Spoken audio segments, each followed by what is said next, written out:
Hello mga kapix, it's me again, Mama Pix. Ayan, good morning. Today's vlog, may practice sana sila Ate Izra, pero di ko lang po sure kung tuloy dahil malakas po yung ulan hanggang ngayon. Nakagising pa ko kanina, or gumising pa ko ng 6, siguro maulan na po mga kapix. Hindi ko lang po pinansin dahil anong oras na po ako natulog kaninang madaling araw. Siguro mga magti-3 na po kasi hindi po ako masyado dinala ng antok. At yan, malakas pa rin po yung ulan ngayon mga kapiks. So ayan, dito po kasi kami natutulog sa taas. Yan po yung ulan ngayon. At yun, may ano pala, may bagyo. May bagyong papasok pala ngayon sa Pinas or nakapasok na po.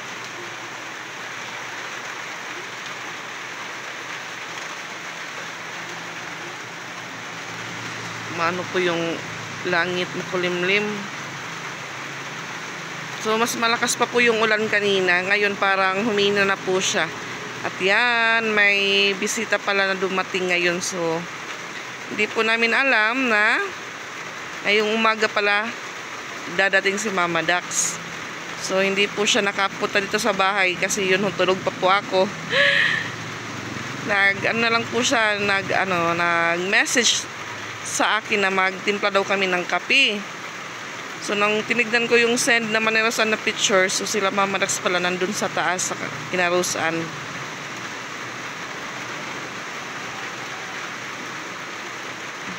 Akala ko po, mag-isa lang siyang babiyahe papunta dito. Timing yung nila pagbiyahe dahil maulan.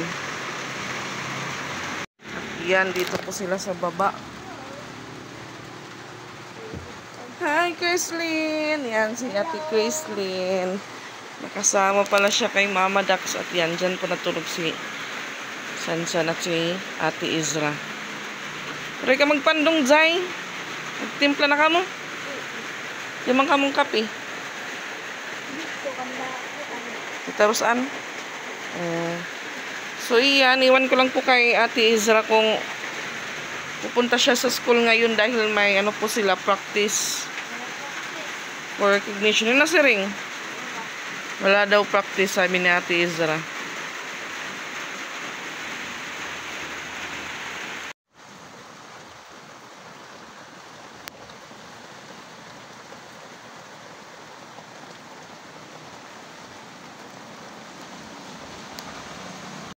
So yan mga kapiks.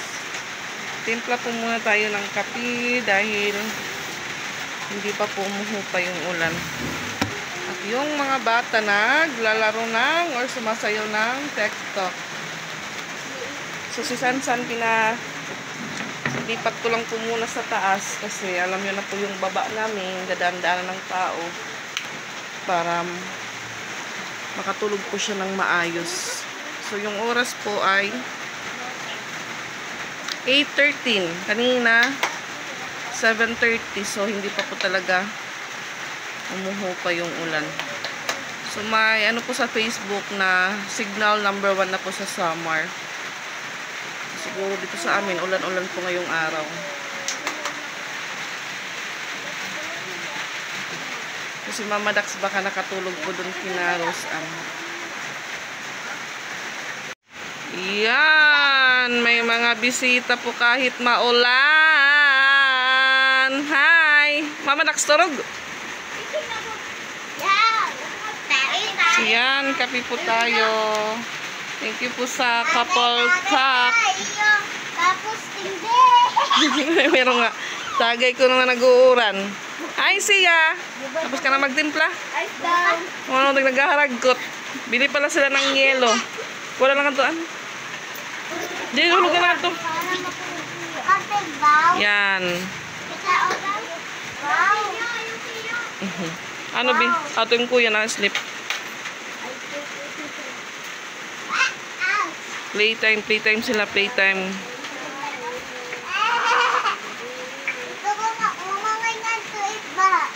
Lumangoy at baha. Sige, langoy nga at baha. Daman mo, tubig.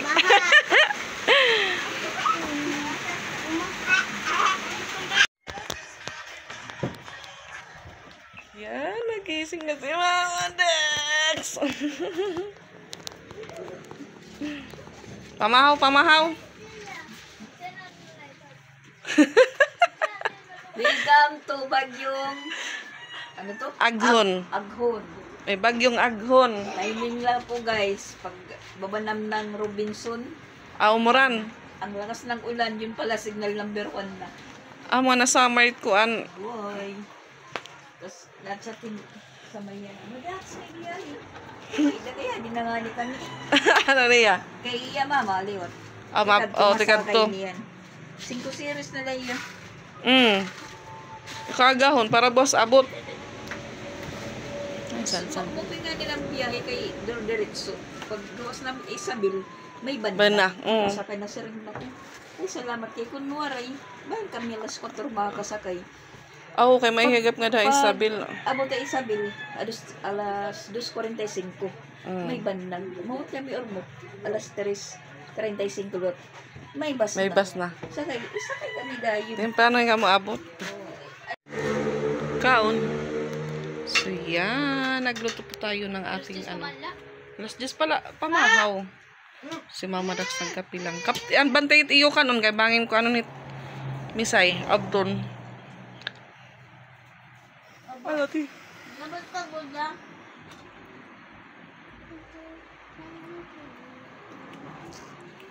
So itlog po, tsaka yung ulam po namin kagabi. Mama Dax. Yung karne, tsaka yung ano, sardinas na may atlog. Saan? Nalikaon. At yan mga katiks, alis po kami ni Mama Dax dahil ngayon daw siya sukat ng ngipin para bukas meron daw. At yan, iwan lang sila muna dyan. Maulan.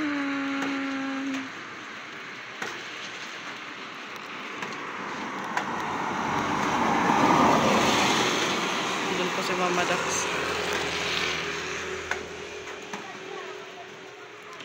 So yung mga bata po yung nasa bahay lang.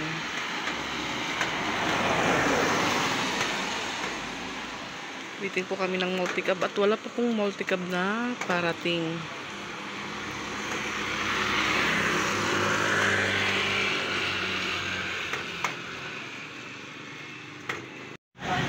So yan mga kapiks, dito na po kami sa downtown at yan, maulan po din dito sa downtown. So may dinaanan po muna kami ni Mama Dax before po kami pumunta sa gagawa ng station niya. So dun po yung sakayan ng van. Ewan ko po kung saan yung ruta ng mga van. Yan.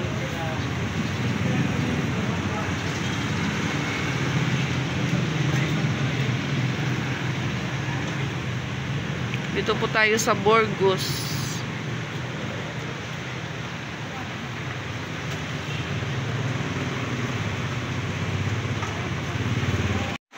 At yan mga kapiks, kauwi lang po namin ni Mama Dax galing ng downtown. At yun ho, ganun pa rin po yung panahon, maulan.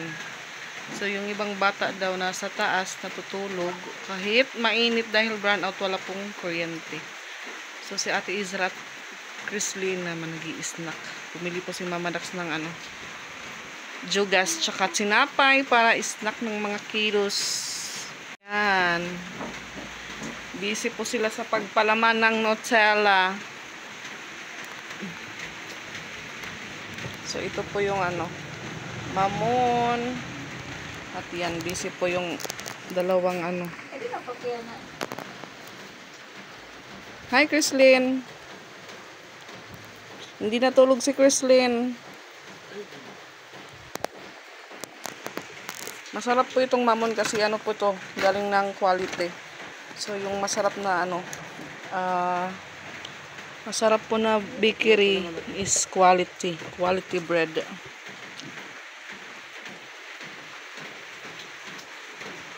Yan. Maulan pa rin po.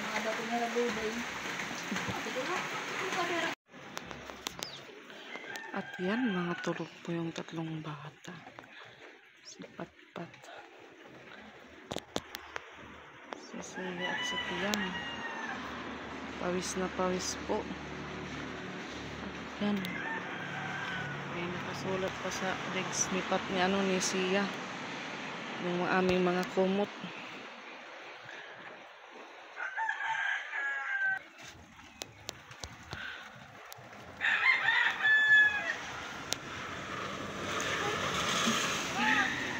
Yan. So yung ibang saging po dito pinutol po ni Tito. Kasi kaninang umaga po may natumbang isang puno ng saging.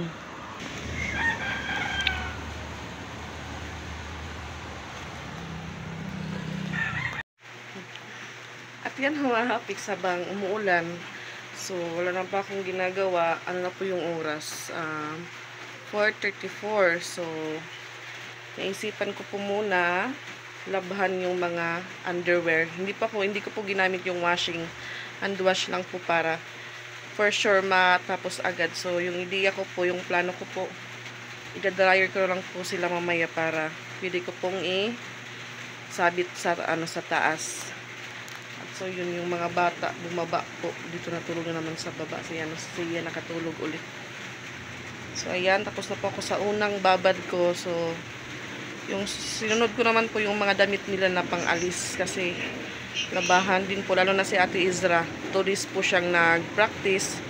Then 2 days din po niya ginamit yung mga pang-alis niyang damit. So baka masira, kaya yun nilabhan ko na lang din po mga kapiks. So yan po yung mga underwear po namin. So yun po yung pangalawang babad ko. So kaya dun po mabilis lang po yung tubig. Hindi na po ako mag-ano ng balde. So, doon na lang po ako sa sa balon mag-iigib. So, yan po yung labahan ko. Binawasan ko lang po yan. At doon po yung mga kids.